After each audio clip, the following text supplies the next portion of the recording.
We've got Will Davison on the overall pole from Cam Waters. Anton Di Pasquale is on the second row of the grid.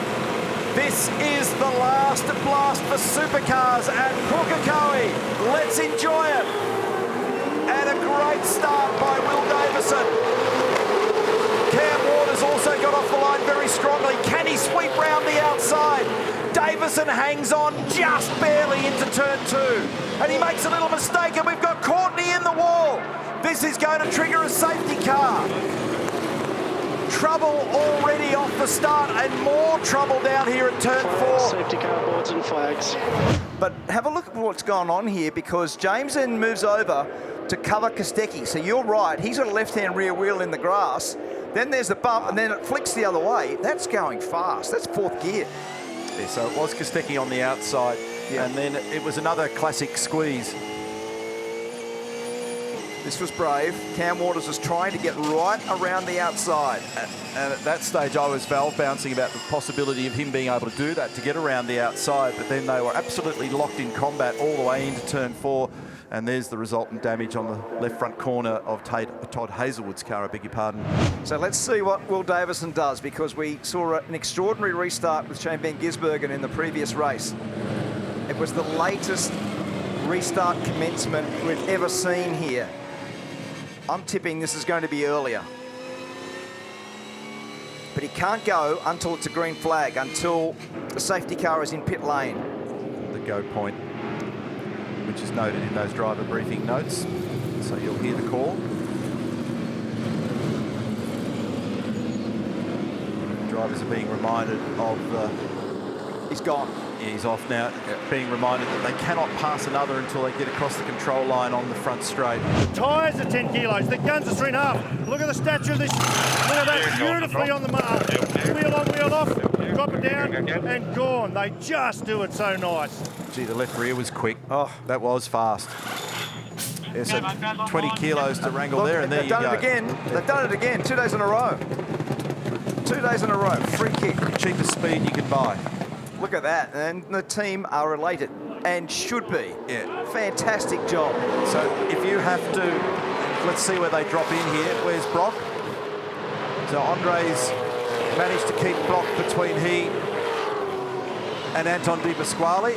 This will be a bit of a battle, because Brock's got warm tyres, and he gives him a little tap down here at turn 4. He's still got him covered and hangs on. That was key. And Ben Croak is wearing the Barrapairs helmet cam. Whoa, whoa! Oh,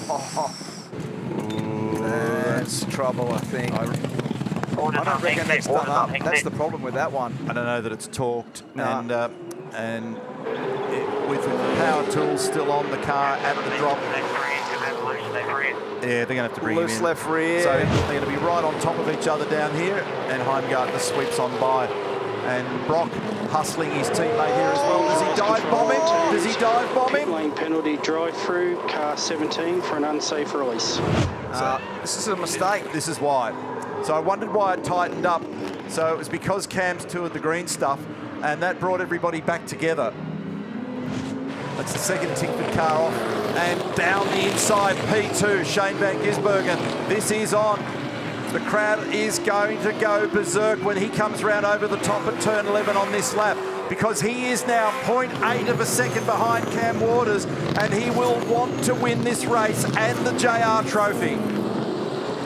Waters is going to have to perform some magic here.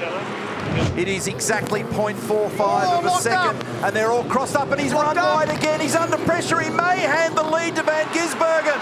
They are going to run side by side. Check out the response in the crowd.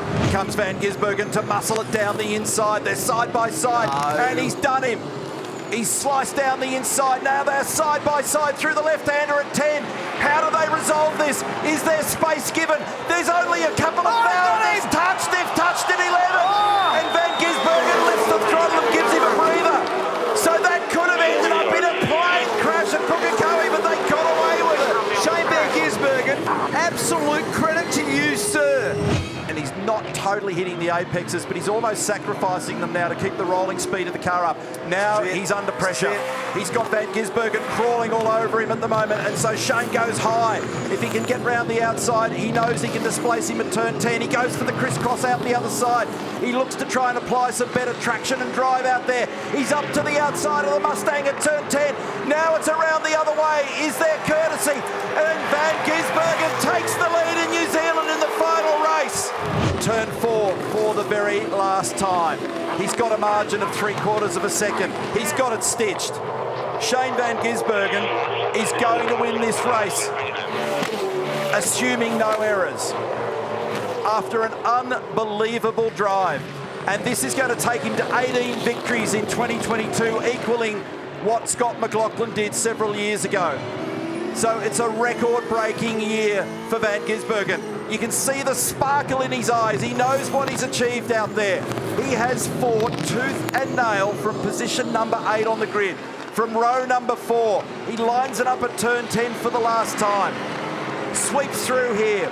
The last metres of supercar racing and of professional motorsport at Pukekohe. Shane Van Gisbergen wins in New Zealand. Farewell, Pukekohe. We have loved the ride. Well said, Neil. Have a look at the elation, the emotion from Van Gisbergen. And he won't be the only Kiwi with tears in his eyes.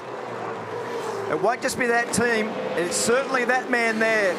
The king of Pukekohe, Greg Murphy, who's won 9 races at this venue, has tears in his eyes also. The Van Gisbergen family, they'll be doing the same.